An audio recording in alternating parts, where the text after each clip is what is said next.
এটা তো আমরা দেখতে চাই নাই। আমরা বৈষম্য বিরোধী আন্দোলন করেছিলাম কেন?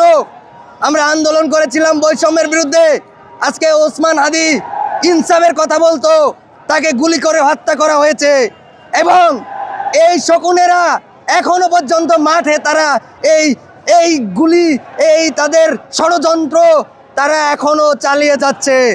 আমরা চাই যে কোনো ষড়যন্ত্রের বিরুদ্ধে ষড়যন্ত্রকে মোকাবেলা করে আমরা বাংলাদেশে আমরা ইনসাফ কায়েম করবই।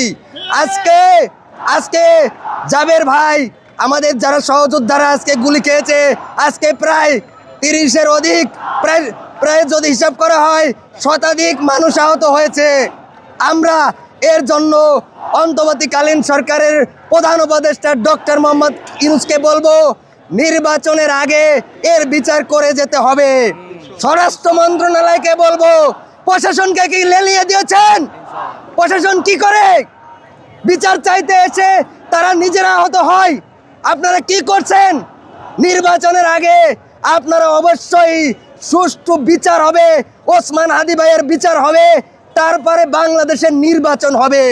আপনারা মনে করছেন না যে একটা নির্বাচন দিয়ে চলে যাবেন? সেই সুযোগ আর নাই। মানুষ এখন সচেতন হয়েছে, মানুষ এখন বুঝতে শিখেছে। মানুষকে চুদু বুদু বুঝায় লাভ নাই। বাংলাদেশের বর্তমান সরকার ডক্টর ইউনূসকে বলতে চাই, আপনি দ্রুত একটা তদন্ত কমিটি গঠন করুন।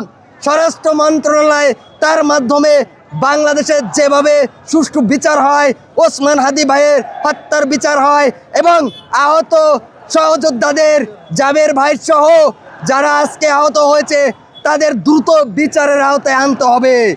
অন্যথায় বাংলার মানুষ মেনে নেবে না এবং এই শাহবাগে ওসমান হাদি চত্বরে এই বিচার হওয়ার আগ পর্যন্ত আমরা এক চুলও নড়ব না।